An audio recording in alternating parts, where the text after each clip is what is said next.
Start करें।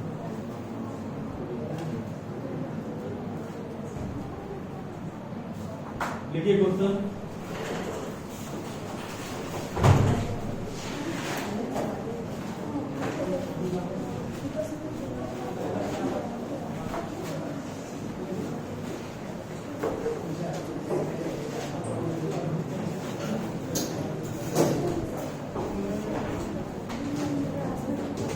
ठीक है, two cell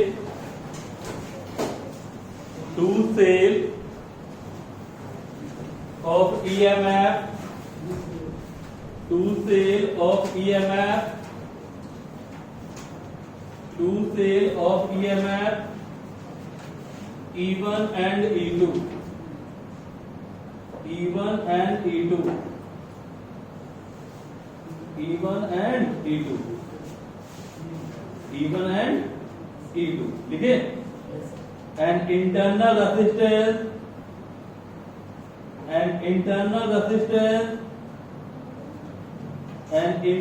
resistance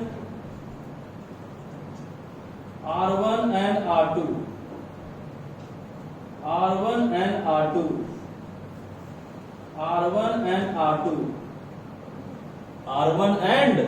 R2 are connected in parallel,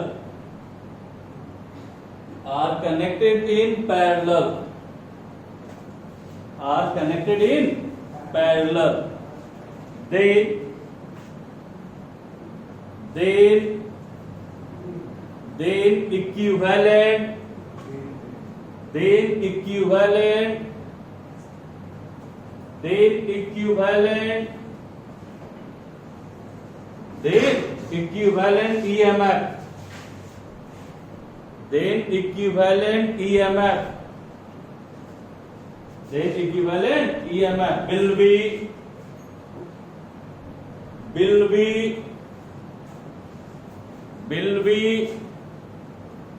option A E1 R1 plus E2 R2, E1 R1 plus E2 R2 by R1 plus R2, लिखे। E1 R1 plus E2 R2 by R1 plus, ये option A है। Option B E1 R2 plus E2 R1 by R1 plus R2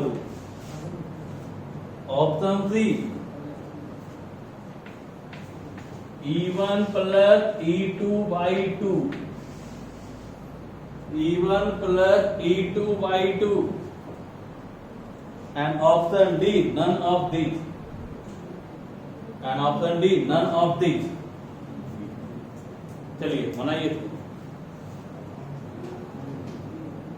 and option D none of these, क्या होगा इसका answer? B E1 R2 plus E2 R1 upon R1 plus R2, clear है। चलिए next question, ये 2017 का question है, ध्यान रखिएगा। ये 2017 में पूछ चुका है Bihar board.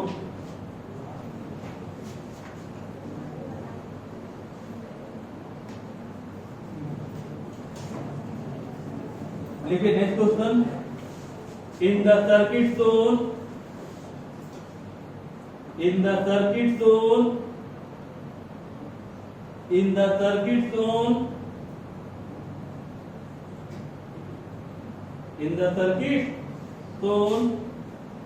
the current through the 5 ohm resistor is, the current through 5 ohm resistor is, the current through 5 ohm resistor is option A option A 8/3 ampere, 8/3 ampere.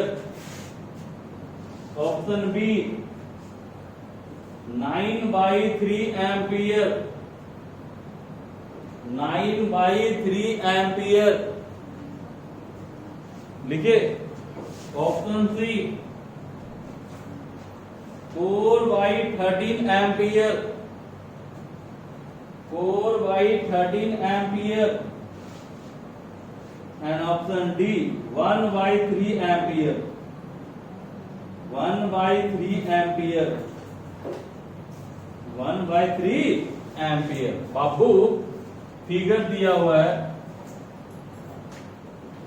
और सब क्लास कितने तारीख से खुल रहा है? 15 से खुल रहा है लगभग। तो क्या करना है, 15 से बैक टाइम जो अभी है वही रहने दे या टाइम को चेंज करें फिर, क्योंकि सब क्लास खुल जाएगा ना। ठीक है, एग्जाम है तो रहेंगे, वो तो रहेंगे। जिसका पॉसिबल है क्लास आएगा, जिसका पॉसिबल नहीं है वीडियो देखेगा। जिसका संभव है वो क्लास आएगा, जिसका संभव नहीं है वो क्या देखेगा, वीडियो देखेगा। भाई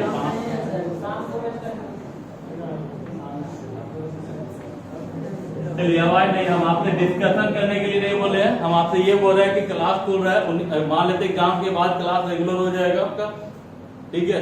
तो आपका टाइमिंग जो हो जाएगा तो 2 हम टाइमिंग देंगे, ठीक है। 2 टाइमिंग ऐसे देंगे क्योंकि फिर क्रैश कोर्स बैच भी हमें देना होगा, क्योंकि बच्चे मैक्सिमम बच्चे तो पढ़े नहीं है, जो रियलिटी है।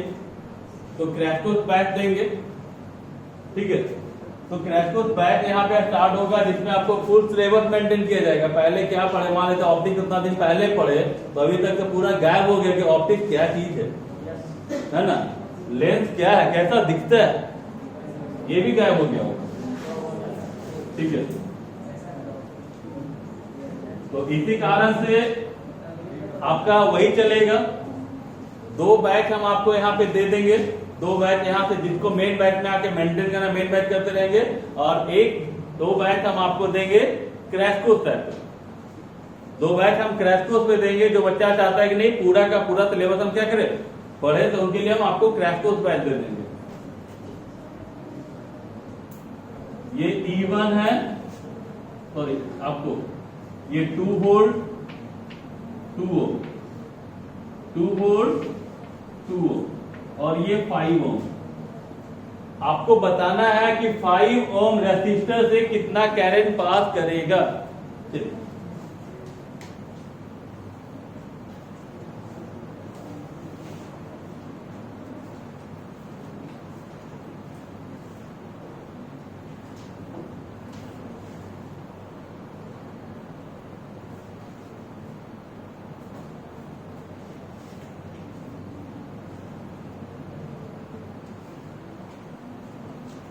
चलिए आवाज नहीं,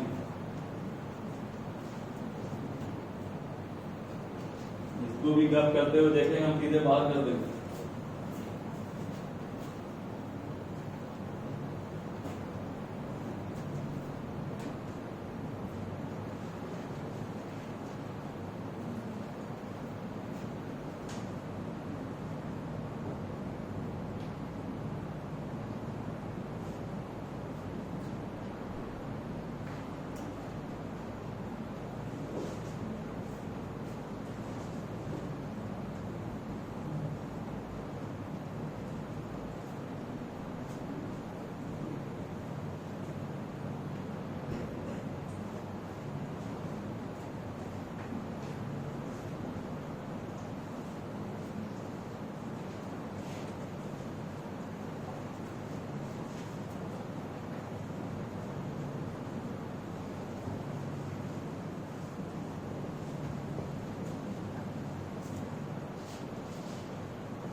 हो गया बब्बू।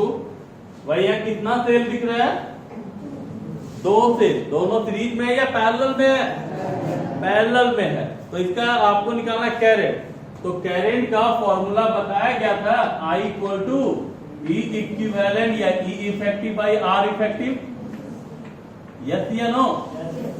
तो E इफेक्टिव निकाल दो और R इफेक्टिव निकाल दो और दोनों को डिवाइड कर दो, क्वेश्चन क्या हो जाएगा? बन जाएगा। तो भाई एक चीज बताओ, ये आपका E इफेक्टिव कैसे निकालते थे, याद है? E effective E1 R2 E2 R1 by R1 plus R2 तो E1 है कितना? 2, R2 कितना? 2। यहाँ कंफ्यूजन होने का जरूरत नहीं है कि भाई यहाँ पे क्या है कि चारों के चारों वैल्यू क्या है? सेम है। तो यहाँ कंफ्यूजन थोड़ा कम गया। बाई R1 प्लस R2 तो भाई 2 इंटू 2 4, 4 प्लस 4 8 बाई 4। कोई दिक्कत? और ये निकल गया। और R इक्विवेलेंट कैसे निकालते थे, याद है? R equivalent R1 R2 upon R1 plus R2 तो भाई कितना? 2 इंटू 2 बाई 2 प्लस 2 कितना? कोई दिक्कत है? पहले समझ लो। 2 इंटू 2 अपॉन 2 प्लस 2 तो 2 इंटू 2 कितना? 4 और बाई कितना? 4 तो 4 बाई 4 कितना आ जाएगा? 1। तो ये हो गया आपका कितना? 1। ये R इक्विवेलेंट। कोई दिक्कत की नहीं को? अब ये जब निकला तो आपको बताया था ना कि R इक्विवेलेंट और ये कैपिटल R सीरीज में होता है। किसमें होता है? सीरीज में। तो बताओ ये 1 है ना और ये 5 है सीरीज में, तो R इक्विवेलेंट कितना? 1 प्लस 5 दैट इज कितना? आया समझ में? कोई दिक्कत है क्या? भाई जैसे ये जो निकाले तो इसका इक्विवेलेंट निकला ना, स्मॉल r इक्विवेलेंट। और जानते हो ना कि स्मॉल r इक्विवेलेंट और कैपिटल R किसमें होता है? सीरीज। किसमें होता है? सीरीज। तो ये हो गया आपका 1 प्लस 5। और जब ये निकल गया तो बताइए I बराबर कितना? E equivalent by R equivalent. E equivalent कितना? 2 और R इक्विवेलेंट यानी कितना? 1/3 एम्पियर है ऑप्शन में। अब कोई बच्चा बोलेगा कि सर इतना लंबा बनाना है या कोई और मेथड है? तो भाई एक चीज बताओ, यहाँ EMF कितना है? यहाँ R1 R2 मतलब ये आइडेंटिकल सेल हुआ ना? कौन सा सेल हुआ? और हम लोग पढ़े हैं आइडेंटिकल के लिए parallel combination I equal to E upon capital R plus formula पढ़े हो? I equal to E upon capital R plus small r by n, जहां n क्या होता है? नंबर ऑफ, है ना, सेल, नंबर ऑफ सेल। तो बापू E कितना है? 2, R 5, स्मॉल r और नंबर 2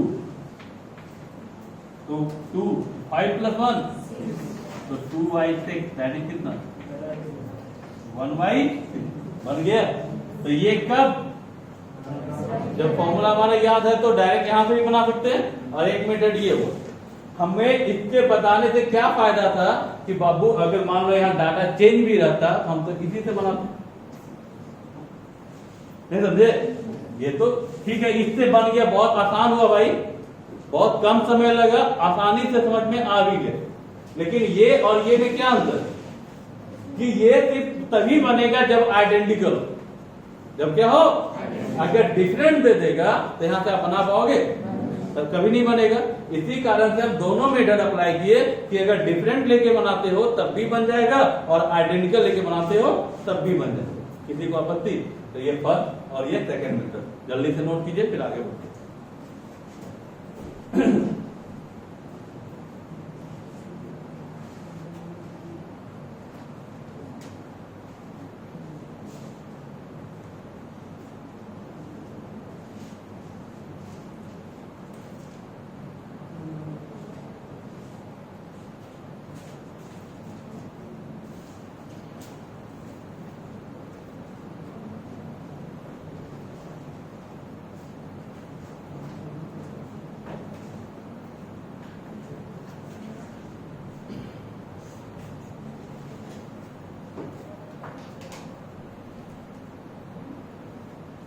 देखिए अगर क्लास का जैसे 15 से अगर क्लास खुल जाता है तो बैच का टाइमिंग जो होगा वो जिस तरह से पहले चल रहा था उसी अनुसार होगा, ठीक है। बस एक बैच को हम हटाएंगे सिर्फ। आपका एक बैच 7 से 8 था ना, और एक बैच इवनिंग 5 से 6 था। तो जो बैच था वो अपना बैच पे चला जाएगा कि सब आप लोग अपने टाइम में ही खोलेंगे। अभी क्या था भाई, कुछ ही लोग खोल रहे हैं, बाकी ऑनलाइन क्लास कर रहे हैं। इसी कारण से अभी क्या था, कभी भी बुला ले कोई दिक्कत नहीं है, बाकी सबका खुल जाएगा, तो प्रॉब्लम तो आएगा ही, ठीक है। ऐसा थोड़ी है कि आप फिजिक्स पढ़ोगे तो एग्जाम में से फिजिक्स पूछने वाला है। तो आपका जितना भी समय है आपका वो टाइमिंग जो पहले था वही टाइमिंग में सेट हो जाएगा। क्रैश कोर्स का फिक्स टाइम हम अनाउंस कर दिए हैं 10 से 11:30, समझ गए।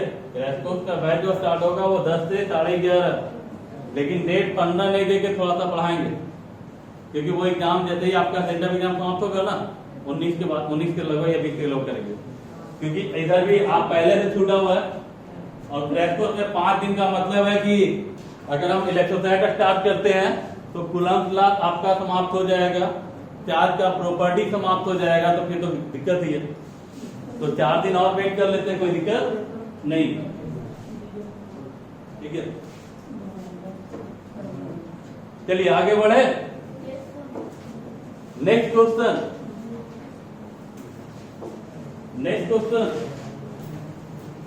एक क्वेश्चन और लिख लो, उसके बाद इसको हम छोड़ते हैं।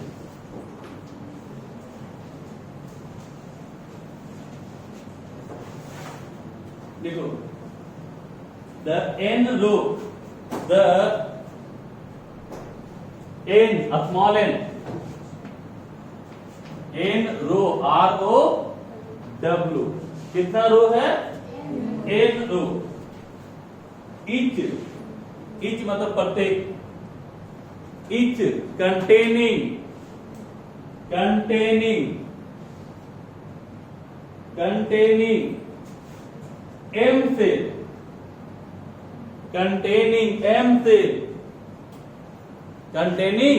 cell, मतलब समझे कितना रो है, n रो है, और प्रत्येक रो में कितना सेल है, m सेल है। in three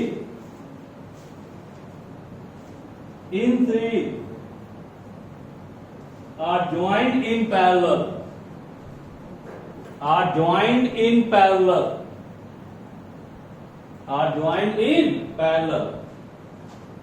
यानी रो आपका सीरीज में है और उसको फिर किस में कनेक्ट किया गया, पैरेलल में। देखिए maximum current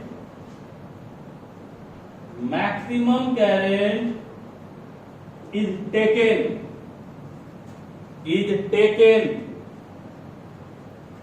taken from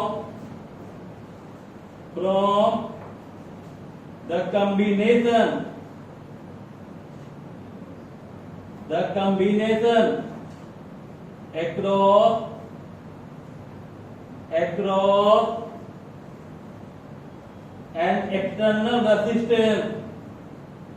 across an external resistance, लिखिए, of 3 ohm,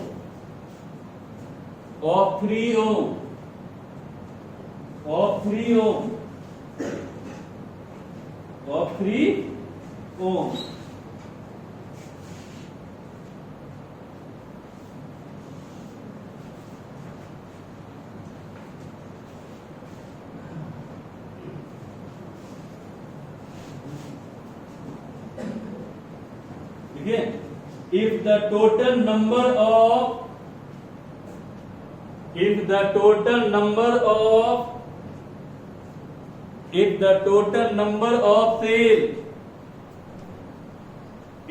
total number of cells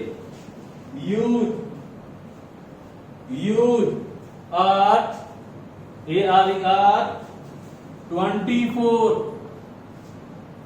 24, यानी टोटल नंबर ऑफ सेल्स कितना, 24, and internal resistance and internal resistance of each cell is and internal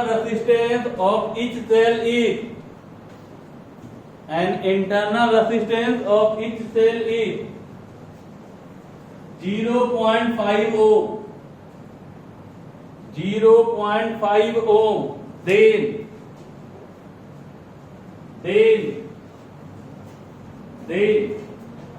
लीजिएगा option A m equal to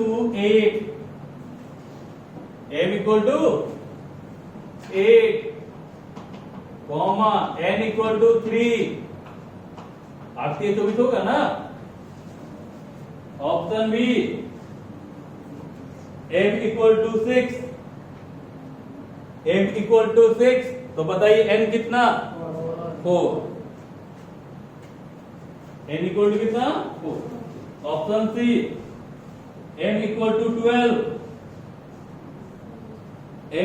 12,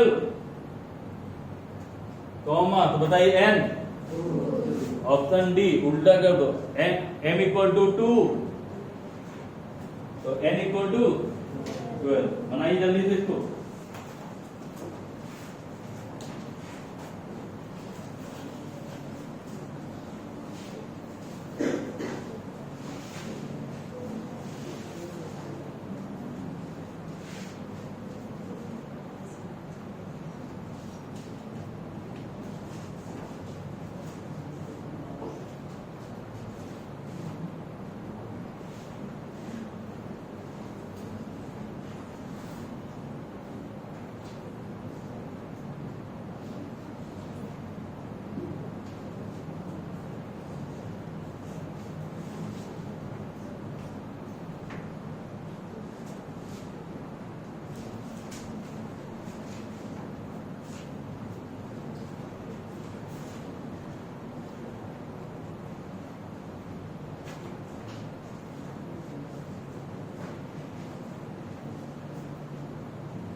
देखो यहाँ पे थोड़ा confusion है, ये थोड़ा ध्यान देना है।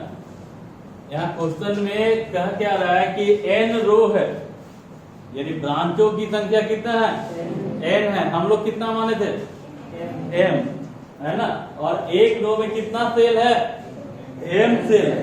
बस यही है कि जो हम माने थे m और क्या माना हुआ है n।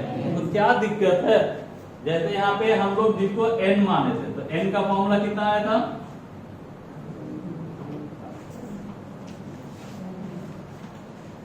ये था। इसको हम n माने थे, अब इसको क्या मानेंगे m।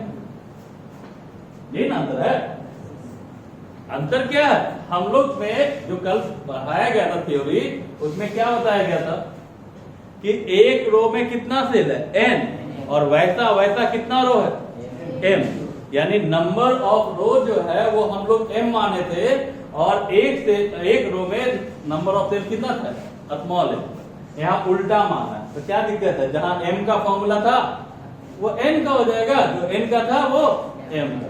अब बताओ ये टोटल नंबर कितना दिया, 24 दिया ना। कैपिटल R का वैल्यू दिया है 3, और ये 0.5, तो बताइए तो m इक्वल टू कितना 24 इंटू 3 अपॉन 0.5। पॉइंट हटाओगे 1 0, तो बचे 30। देखिए सोचो 24 है ना, 6 दूनी 12 और 2 144 कितना, तो m आपका क्या आ गया 12, तो n क्या कोई दिक्कत है कि नहीं को। चलिए जल्दी से नोट कीजिए। इसके साथ ये आपका कंसेप्ट समाप्त होता है।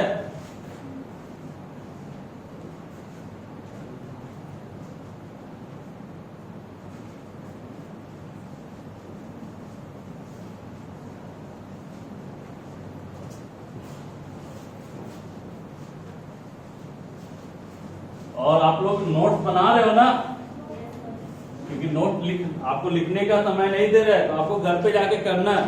इसी कारण से हम आगे तक भेज दिए हैं, यही कारण है कि हम आगे तक भेज दिए कि जहां तक आपको आज क्लास में पढ़ाया गया है वहां तक क्या कीजिए, नोट कर लीजिए।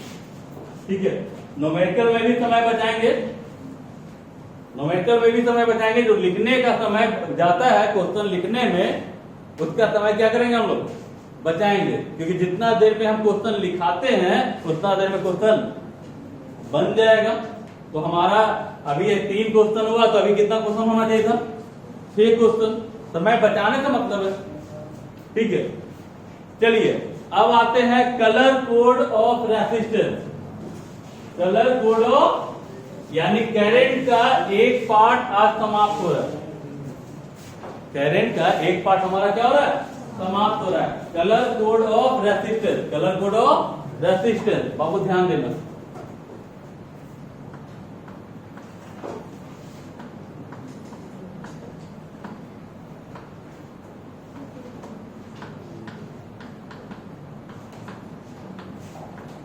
Colour code of resistance, colour code of resistance.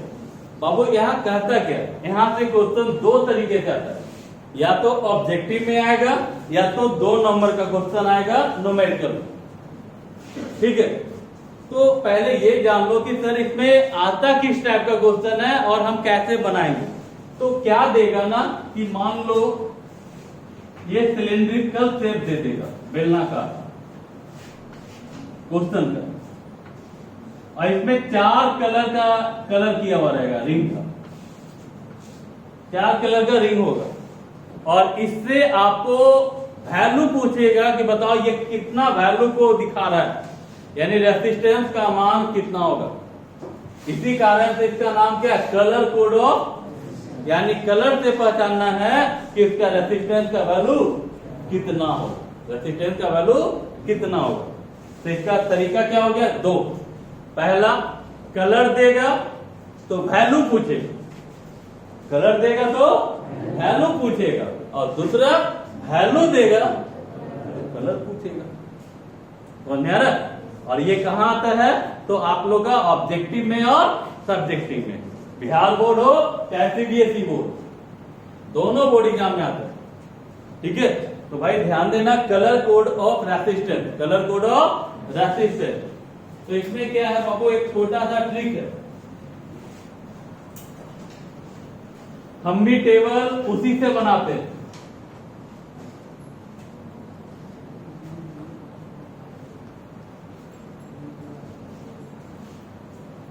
देखिए क्या है कोड,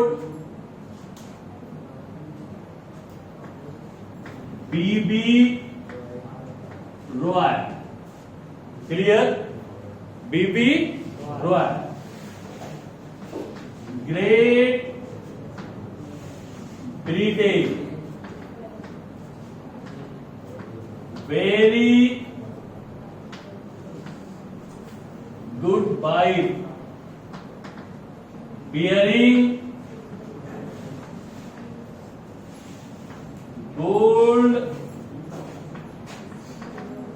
सिल्वर नेकलेस। ये आपका ट्रिक है याद करने का।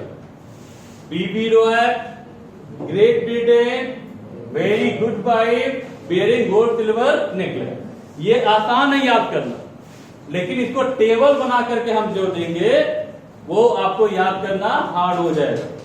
जैसे ऐसे क्या होगा, एक पेज याद करना पड़ेगा, और ऐसे आपको इतना से काम चल जाएगा। इसी कारण से है कि हम उसी के अनुसार समझा रहे हैं, हम इसी से आपको टेबल बना देते हैं, तो आपको भी आसान रहेगा कि इससे टेबल कैसे बनाया जा सकता है। तो बाबू यहाँ पे जो भी कैपिटल में लिखा हुआ है, इसका मतलब उसका कोई ना कोई कलर है। ठीक है, तो भाई बीबी रॉय, तो यहां इसका देखो, पहले इसका कोडिंग देख लो, 0 1 2 3 4 5 6 7 8 9। बियरिंग छोटा चला गया, ये ऐसे ही अब अलग हो गया। ये गोल्ड हो गया, इसको टॉलरेंस को दिखाता है ईरन।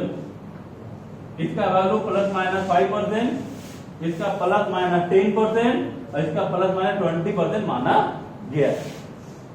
ठीक है, तो भाई ये हो गया बीबी रो है, तो B4 का कोड कितना 0 1 2 3 4 5 6 7 8 और 9, यानी आपका कोडिंग कहां से कहां तक होगा, 0 से लेकर 9 तक, 0 से लेकर 9 तक। क्लियर। और ये टॉलरेंस को दिखाता है, तो इसका फिक्स वैल्यू ±5%, ±10%, ±20%। क्लियर। और यहां पे कंफ्यूजन कहां होता है, कंफ्यूजन कहां होता है, जब दो चीज एक जैसा हो, जैसे बी 3B, तो कलर में आपका बीबी क्या होगा, B4 ब्लैक, B4 ब्राउन और B4 ब्लू। अब कंफ्यूजन यहां पे ये आता है कि कौन आगे होगा कौन पीछे होगा, तो भाई यहां कंफ्यूजन। अब बताओ यहां पे आर है, तो आर एक ही कलर ना, red, O Y, G for green, G for grey, दोनों है। यहां कंफ्यूजन। अब बताइए B4 वायलेट, कंफ्यूजन है, यहां कंफ्यूजन है, W4 व्हाइट। तो कंफ्यूजन कहां है, बी में और जी में, बी में और जी में। तो कंफ्यूजन को कोई दूर करेगा ना, कैसे दूर करो, तो बताओ एक चीज बताओ, चाहे कोई पढ़ा लिखा है, बचपन से कभी भी पेन नहीं पकड़ा होगा, लेकिन उसको ABCD तक जानता है, ABCD, उसके आगे पढ़े या ना पढ़े, नहीं समझे मेरी बात। क्या होता है भाई, कभी भी पेन नहीं पकड़ा, लेकिन ABCD का ABCD तक जानता है, आगे बढ़े या ना बढ़े। वही बात यहां, इसका स्टार्टिंग जो है वो हमेशा आपको याद आता है, ब्लैक ब्राउन, ब्लैक, तो 0 आपका क्या होगा, पहला क्या हो गया, फिर क्या हो गया, है ना ब्राउन, और इसका बच गया तो ब्लू, खत्म हो गया। पहला 2 क्या होगा, ब्लैक ब्राउन, और तीसरा क्या हो जाएगा तो ब्लू। अब यहाँ पे G for green, G for grey, जब तक हरा सिग्नल नहीं मिलेगा आगे बढ़ोगे, जब तक आपको ग्रीन सिग्नल नहीं मिलेगा आगे बढ़ोगे, तो पहले कौन रहेगा, ग्रीन सिग्नल, उसके बाद ग्रे, यानी जी आपका पहला जी को क्या दिखाएगा, ग्रीन, और दूसरा, अब कंफ्यूजन खत्म। 0 मतलब कौन सा कलर, 1 मतलब 2 3 4 5 6 7 8 9, क्या कंफ्यूजन खत्म, कोई दिक्कत। अब इसके चलते आपको एक पेज का कंसेप्ट याद हो गया, वो भी बिना कंफ्यूजन के।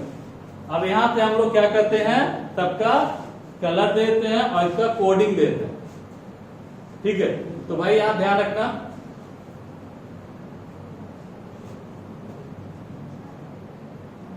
कलर कोड ऑफ रेसिस्टेंस, तो इसमें ध्यान रखना, समझा देते हैं, बाकी तो लिखा हुआ आपके पास है ही।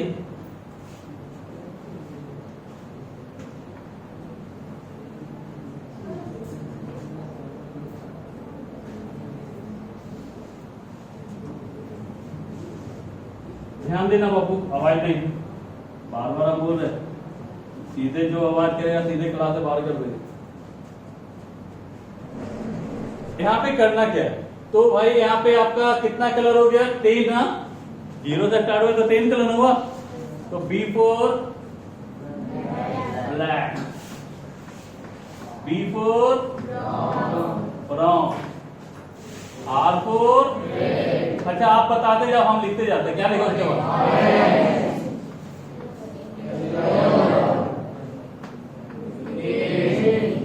पक्का आप बोल रहे हम लिख रहे हैं, क्या लिखे, फिर वायलेट, और बोलिए ग्रे, क्या होगा, वाइट, फिर गोल्ड सिल्वर नेकलेस। बाबू बाबू ये कलर हो गया, ये स्ट्रिप ए, स्ट्रिप बी और स्ट्रिप सी, और ये टॉलरेंस को दिखाता है। ये किसको दिखाता है? टॉलरेंस को। बाबू ध्यान रखना, स्ट्रिप ए यानी स्ट्रिप ए बोलो या रिंग ए बोलो, जो रिंग कलर की हम दिखाएंगे प्रैक्टिकल आपके लिए। इसमें बहुत सारा प्रैक्टिकल हम रखे हुए, समझ गए? जैसे हम कंडेंसर कैपेसिटर का parallel plate capacitor, cylindrical capacitor निकाल के रखे हुए, रियलिटी में हम आपको दिखा देंगे। ठीक है, आपका जितना भी जैसे आगे डायोड वगैरह पढ़ना है, क्योंकि अभी इलेक्ट्रॉनिक सेक्टर में तो सब बहुत सारा कीट आगे पड़ा रहता है, कोई भी उठा के लेके चले आएंगे। हम प्रैक्टिकली दिखा देंगे, इससे ये बेनिफिट होगा आप कैपेसिटर पढ़ लिए, लेकिन रियलिटी में कैसा दिखता है वो हमें पता। यदि ये कलर कोड आप कोई भी चीज यानी आप चार्जर भी तोड़ोगे ना, ये मिल जाएगा। अब ऐसा मत करना कि घर में जाके चार्जर तोड़ देना, यानी जो भी है आपको कलर बता देंगे कि देखो ऐसा कलर किया जाता है, इसी से अनुसार आप इसका वैल्यू निकाल सकते हैं। ठीक है, तो कुछ प्रैक्टिकल भी हो जाएगा। तो BB Roy Great Britain very good pipe very gold silver necklace, तो यहाँ कोडिंग हो गया ना। अब बताओ इसको रटने की जरूरत है। पहला बी, दूसरा, तीसरा, चौथा, मतलब यहाँ ये हो गया। इसके बाद ये येलो और जी, पहले कौन आएगा? ग्रीन सिग्नल ना, उसके बाद फिर और डब्लू। ऐसा एक चीज बताओ, दुनिया हमारा ब्लैक एंड व्हाइट होता है ना, दुनिया क्या होता है? तो पहले ब्लैक से स्टार्ट हुआ, व्हाइट पे क्या हो गया?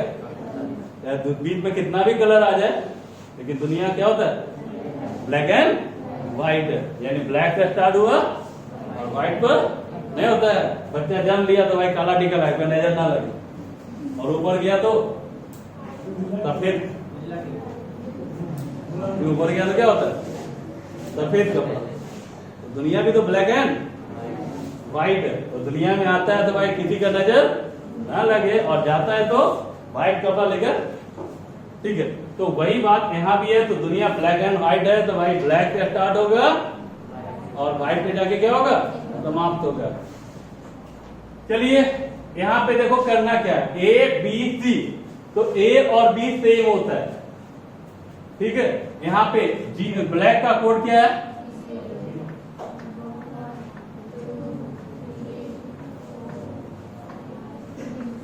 7, 8 और काउंटिंग आता है ना, फिर इसी को रिपीट कर दो।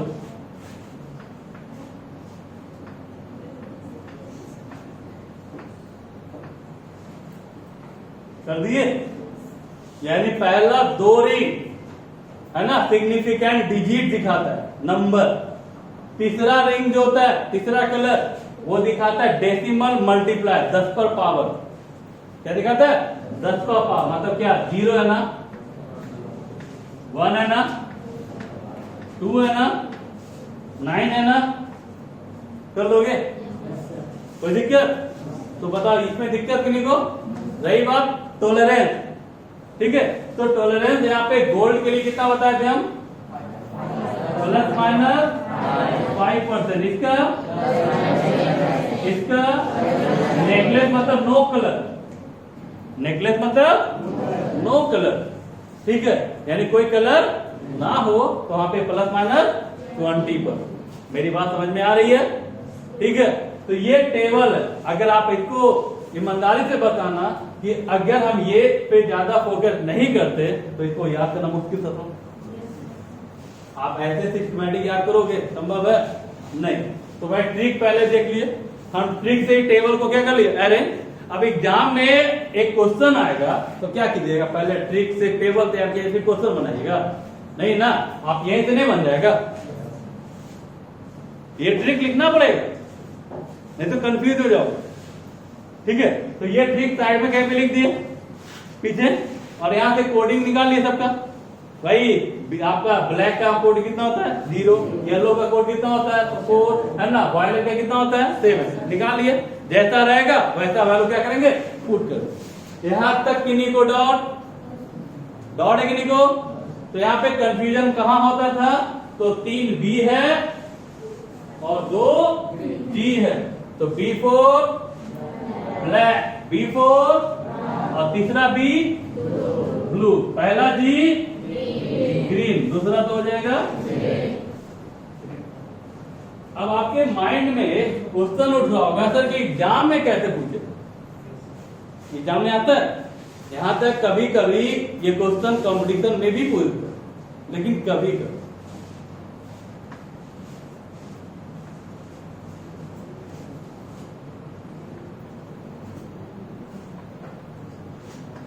देखो ये आपका पेज दे देगा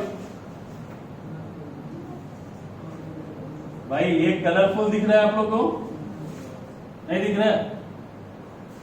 कलरफुल है, व्हाइट है, मतलब 7 कलर का कॉम्बिनेशन है, व्हाइट है ना। चलिए देखो यहाँ पे क्या है, मान लो ये आपको दे दिया येलो, ये हो गया आपका ब्राउन, ये हो गया आपका ग्रे, और ये आपको दे दिया सिल्वर। क्या दे दिया? अब कहेगा इसका वैल्यू बताइए, क्या बताइएगा? वैल्यू। तो पहला 2 कलर डिजिट देता है, पहला 2 कलर क्या देता है? सिग्निफिकेंट डिजिट, सार्थक मान यानी नंबर। तो पहला कलर कौन है? येलो। येलो का कोड कितना है? 4। क्या लिखे? 4। फिर क्या है? ब्राउन, कितना?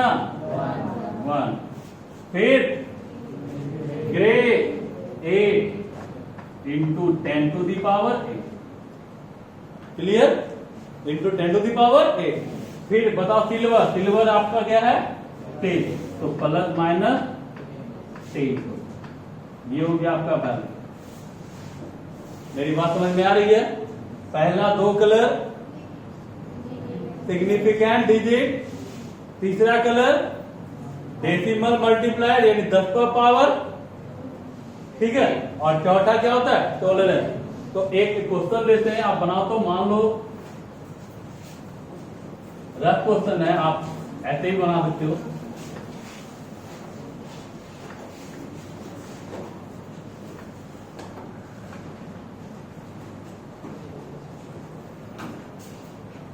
मान लो ये ऑरेंज है, ये आप लोग का रेड है, ये आप लोग का फिर ऑरेंज है, और ये आपका गोल्ड है। बताइए इसका क्या होगा? इसका वैल्यू ऑरेंज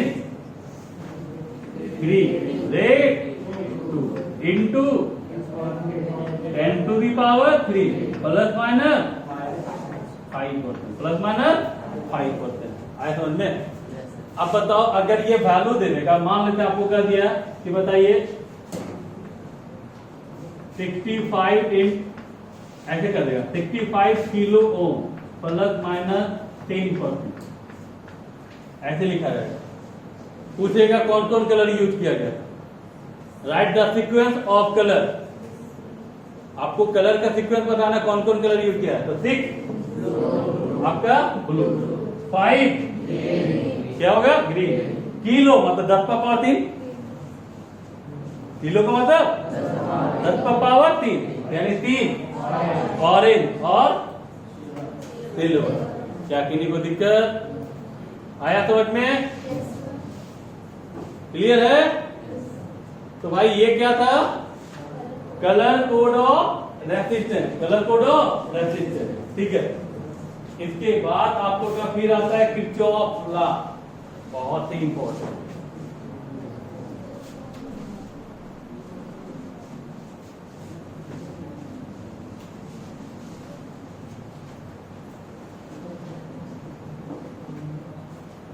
चलो किरचॉफ लॉ आज भी थोड़ा बता देते हैं, और कल पूरा एक बार कंप्लीट कर देंगे, क्योंकि पीबीआई है, याद हो जाए क्लास में तो अच्छी बात है, और होना ही है, ठीक है।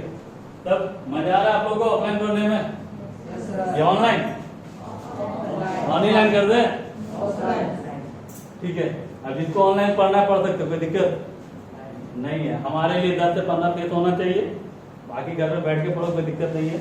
ऐसे भी अगले साल से नेक्स्ट सेशन में आप लोग का सारा चीज आप लोग का ऑनलाइन कर दो, यानी बच्चा कहीं भी रहेगा पढ़ सकता है, ठीक है। और उसके अनुसार एक कॉम्पिटिशन बैग भी दे सकते हैं, क्योंकि बच्चा कहीं भी रह के पढ़ सकता है। वो आपका बोर्ड बदल जाएगा, स्क्रीन टच बोर्ड आ जाएगा, ठीक है।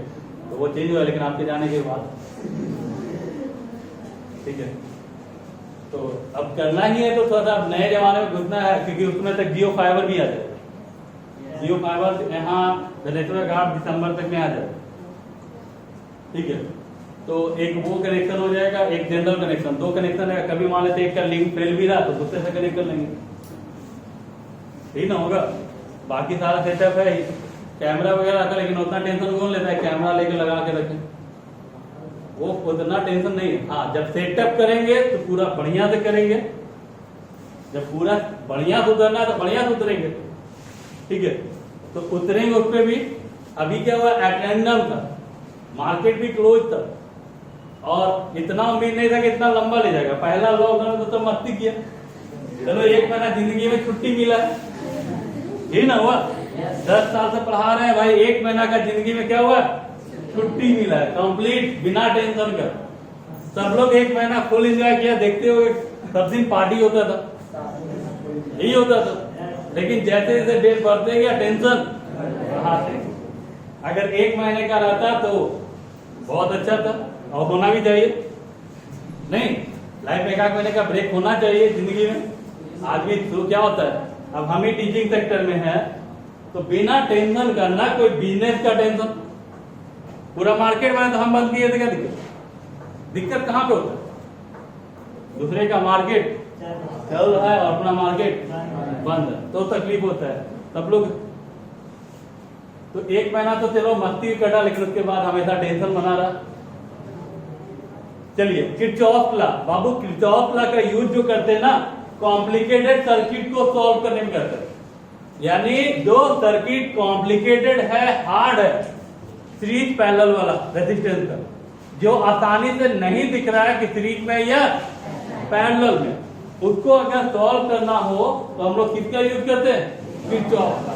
किसका, हाँ, किरचॉफ लॉ आज हम पढ़ा रहे हैं। तो कैपेसिटर में आपको बैलेंस रिडक्शन ब्रिज भी था, वहां पे हम कंसेप्ट नहीं दिए, ठीक है, क्योंकि ऐसे भी वहां देते तो 100% समझ में नहीं आता। डायरेक्ट बोलते कि बाबू ये देखो बैलेंस है, क्यों है, कौन सा कंसेप्ट अप्लाई किया गया वो पता नहीं चलता। आज हम यहां से बता देंगे, और जैसे ही ये समाप्त होगा बैलेंस रेजिस्टेंस में, उसी दिन हम आपको कैपेसिटर को क्या करेंगे, जोड़ के समझा देंगे। क्लियर हो गया, ठीक है। तो भाई किरचॉफ लॉ, तो भाई किरचॉफ लॉ का 2 नियम है। किरचॉफ लॉ का कितना नियम है, 2 नियम है, किरचॉफ फर्स्ट लॉ और किरचॉफ।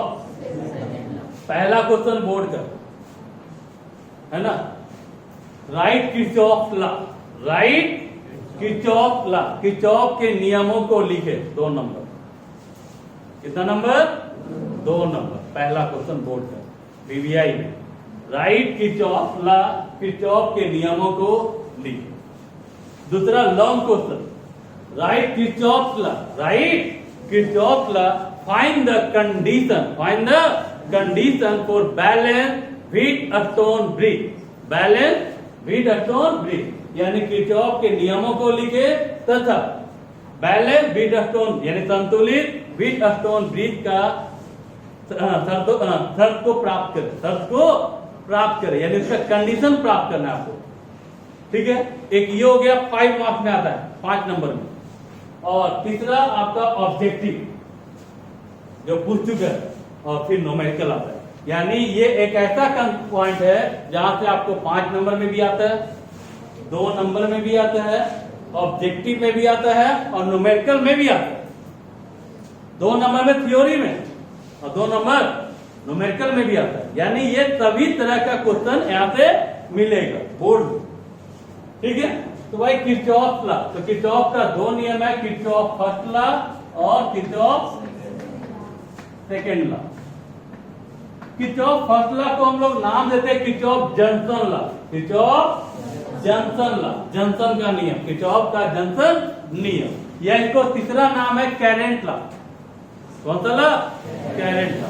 आखिर तीनों नाम है तो इसका मतलब तीनों के बीच कुछ ना कुछ संबंध होगा। Kirchhoff first law, Kirchhoff junction law या किरचॉफ करंट लॉ, तीनों एक ही चीज। अब नाम अलग अलग इसको दिया गया है, इसका मतलब कोई ना कोई संबंध निकालेगा। तो क्या संबंध है जो देखो, कहता क्या है, किसी जंक्शन पर, किसी जंक्शन, तो जंक्शन आ गया इसी काम से जंक्शन ला हो गया, जंक्शन है ना। किसी जंक्शन पर टोटल करंट का मान क्या होता है, 0 होता है। जंक्शन पर टोटल करंट का मान क्या होता है, 0 होता है। तो जंक्शन से हो गया जंक्शन ला, और क्या 0 होता है भाई, करंट। कहां पर, जंक्शन पे, कहां पर, जंक्शन पे। यही कारण है कि इसका 3 नाम दिया गया, Kirchhoff first law, junction law और करंट लॉ। तो यहां से सीखने को क्या मिला कि किसी जंक्शन पे टोटल करंट का वैल्यू कितना होता है, 0 होता है। क्या होता है, 0। अब एग्जाम में लिखोगे कैसे, ऐसे थोड़ी लिखोगे, तो एग्जाम में बजाते थोड़ा ढंग से लिखोगे। क्या लिखोगे भाई, according to Kirchhoff first law, according to Kirchhoff first law the algebraic sum, the algebraic sum of electric current, the algebraic sum of electric current at the junction will be 0, at the junction will be 0। यानी Kirchhoff first law के अनुसार junction पर total current का value क्या होता है, 0 होता है। किसी को आपत्ति, दिक्कत है किसी को, है ना। तो हिंदी में क्या होगा, तो किरचॉफ के प्रथम नियम के अनुसार किसी संधि पर, किसी संधि पर कुल विद्युत धाराओं का योग 0 होता है। क्या होता है, 0 होता है। तो यहां से एक ऑब्जेक्टिव निकल गया, at junction, at junction incoming, यहाँ पे टोटल करंट का वैल्यू कितना, 0, टोटल करंट का वैल्यू 0। तो ये ऑब्जेक्टिव हुआ। तो नया, तो आपसे पूछा हुआ है कि किसी पॉइंट पर टोटल इलेक्ट्रिक करंट का मान कितना होता है, ऑप्शन में डाला हुआ है। तो ऑप्शन क्या होगा, 0। यहाँ पर पूछा हुआ किसी पॉइंट पे टोटल करंट का वैल्यू क्या होगा, 0। ये किसका कहना था, किरचॉफ लॉ का, किरचॉफ फर्स्ट लॉ। ठीक है, इसको और क्या क्या नाम देते हैं, किरचॉफ जंक्शन लॉ और करंट। आया समझ में, what is Kirchhoff first law, the algebraic sum of current at the junction will be 0, है ना। तो हिंदी में क्या बोलोगे, किरचॉफ के प्रथम नियमानुसार या किरचॉफ के प्रथम नियम से किसी भी संधि पर कुल विद्युत धाराओं का योग 0 होता है। क्या किसी को आपत्ति, आया समझ में। तो ये at junction in total current equal to 0। अब बोलोगे सर जंक्शन मतलब, जैसे आप बख्तियारपुर जंक्शन, पटना जंक्शन नाम सुने हो, तो वहां पे क्या होता है, जितना ट्रेन आता है उतना ट्रेन चला जाता है। Incoming equal to outgoing, net value कितना, 0, नेट वैल्यू 0। तो भाई इसमें क्या होता है ना कि जितना करंट आता है उतना करंट चला जाता है, जितना आएगा उतना आपका क्या होगा, चला जाता है। इनकमिंग इक्वल टू आउटगोइंग, जितना आएगा उतना जाएगा। तो यहाँ पे जैसे मान लो ये पॉइंट है,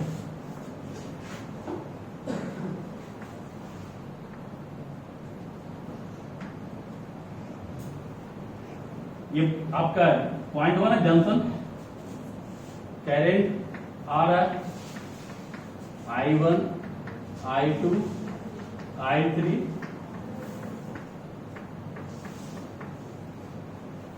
तो बताइए इनकमिंग करंट और आउटगोइंग करंट, यानी इनकमिंग जो आ रहा है और आउटगोइंग मतलब, तो इनकमिंग को पॉजिटिव, आउटगोइंग को, इनकम पॉजिटिव हुआ, खर्चा नेगेटिव हुआ। खर्चा मतलब जो आप चला गया तो आपका पैसा हुआ नहीं ना, इनकमिंग जिस पे आपका हक है वो आपका पैसा आ रहा है, तो उसको पॉजिटिव, जो जा रहा है निगेटिव। तो भाई इनकमिंग यहाँ पे क्या हो गया, I1, और कौन आ रहा है, I2, और कोई आ रहा है I5 आ रहा है। जा कौन रहा है, -I3 -I4 equal to I1 plus I2 plus I3 plus, बुझाया? ये लगता क्या है? टोटल इनकमिंग करंट, और ये क्या है? यानी incoming current is equal to, यहां से न्यूमेरिकल आता है, आपको इसी ढंग से बहुत सारा ब्रांच दे देगा और एक ब्रांच में करंट का वैल्यू नहीं देगा और पूछेगा कि इसमें बताओ कितना करंट पास कर रहा है। इसका बनाने का सबसे आसान तरीका है इनकमिंग, जितना आ रहा है और जितना निकल रहा है दोनों को बराबर करो। जितना आ रहा है उसको एक जगह कर दो, जितना जा रहा है उसको एक जगह कर दो, दोनों को क्या कर दो? बराबर कर दो। आपका क्वेश्चन कितना भी हार्ड क्यों ना हो, बनेगा तो बनेगा। मेरी बात समझ में आ रही है? इसका न्यूमेरिकल आता है, देंगे भी हम। तो बनाने का सबसे आसान तरीका क्या है? इतना देखो, जब फिगर देखोगे तो पता तो चल जाए कौन आ रहा है कौन। इतना तो समझदार हो ना भाई। तो इनकमिंग को देख लोगे और आउटगोइंग को देख लेना, कितना आया और कितना गया, और निकाल लेना उसको, दोनों को क्या कर देना? बराबर कर देना। तो जो अननोन वैल्यू है वो आपको क्या होगा? निकल जाएगा। ऐसा क्वेश्चन बिहार बोर्ड पूछा, समझ में आया? और एक लास्ट पॉइंट यहां से एक सीखने को मिलता है, ये भी ऑब्जेक्टिव है जो पहले आपको जीमेंस जैसे एग्जाम पूछ चुका है, लेकिन अब नहीं पूछेगा। किरचॉफ फर्स्ट लॉ किस पर आधारित है? किरचॉफ फर्स्ट लॉ किस पर आधारित है? तो बाबू ध्यान रखना, Kirchhoff first law conservation of charge पर आधारित है। किस पर आधारित है? Conservation of charge. ठीक है, तो कंजर्वेशन ऑफ चार्ज पर आधारित है। ये पूछता है Kirchhoff first law is based on, Kirchhoff first law किस है ना, किस पर आधारित है? तो conservation of charge, conservation of energy, conservation of momentum, and option in none of this. क्या हो जाएगा? कंजर्वेशन ऑफ चार्ज, आवेश के संरक्षण पर, आवेश के संरक्षण पर। उम्मीद करें कि ये समझ में आ गया होगा, कोई दिक्कत? तो ये था किरचॉफ फर्स्ट लॉ।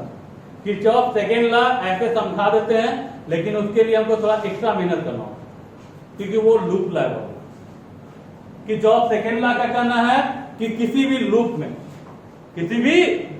में टोटल या जितने भी इलेक्ट्रिकल एलिमेंट है, क्या है? Electrical element. अब बोलोगे सर इलेक्ट्रिकल एलिमेंट क्या? इलेक्ट्रिकल एलिमेंट क्या? जैसे रेसिस्टर हुआ, कैपेसिटर हुआ, इंडक्टर हुआ। यानी कहने का मतलब है विद्युतीय अवयव। जैसे आपका कोई बल्ब हो गया, बल्ब मतलब रेसिस्टेंस के टर्म में हो गया, कैपेसिटर हो गया। यानी तो कहता क्या है, किसी भी क्लोज लूप में, बंद लूप में जितने भी इलेक्ट्रिकल एलिमेंट है, example resistor, capacitor, inductor, ADC, जितने भी इलेक्ट्रिकल एलिमेंट है सभी का पोटेंशियल डिफरेंस का सम जीरो होता है। सभी का पोटेंशियल डिफरेंस का सम क्या होता है? जीरो होता है। कहां? क्लोज लूप में, है ना। क्या चीज जीरो होता है? पोटेंशियल डिफरेंस का सम, जोड़ क्या होता है? जीरो। पोटेंशियल डिफरेंस किसका? पोटेंशियल डिफरेंस किसका? इलेक्ट्रिकल एलिमेंट, विद्युतीय अवयव, विद्युतीय अवयव। जैसे एग्जांपल, जैसे रेसिस्टर हो गया, है ना, प्रतिरोध हो गया, कैपेसिटर हो गया, संधारित्र हो गया, etc। तो इसका डिफिनीशन कैसे याद रखोगे? तो according to Kirchhoff second law या Kirchhoff loop law, the algebraic sum of potential difference across all the element, all the electrical element in the close loop will be zero. यानी किसी बंद लूप में सभी विद्युतीय अवयवों के विभवांतर का योग कितना होता है? जीरो होता है। कितना होता है? जीरो। यानी यहाँ पे क्या हो जाएगा? इन लूप आपका समेशन डेल्टा भी पोटेंशियल डिफरेंस कितना? जीरो। तो भाई एक चीज बताओ कि किरचॉफ सेकेंड लॉ में क्या जीरो होता है? पोटेंशियल डिफरेंस का सम क्या होता है? जीरो। तो पोटेंशियल डिफरेंस किसका? तो जैसे रेसिस्टर हो गया, कैपेसिटर, उसी का डिफरेंस निकालोगे ना। आप पढ़ क्या रहे? इलेक्ट्रिक कह रहे हैं। यहाँ पे कौन सा एलिमेंट होगा? इलेक्ट्रिकल होगा। कौन सा एलिमेंट होगा? इलेक्ट्रिकल। तो किरचॉफ सेकेंड लॉ क्या है, समझ में आया? क्या समझे? किसी क्लोज लूप में जितने भी इलेक्ट्रिकल एलिमेंट है सभी का पोटेंशियल डिफरेंस का सम कितना होता है? 0 होता है। कितना होता है? 0 होता है। क्या उम्मीद करें कि याद हो गया हो? फिर कल बताएंगे पर फिर आप एक बार देख के चले आना। आज समझा दिए ना, नोट्स आपको दे दिया गया ना, ठीक है। चलिए, तो और ये क्या है ना, ये किस चीज पे आधारित होता है? ये सबसे इंपॉर्टेंट क्वेश्चन है।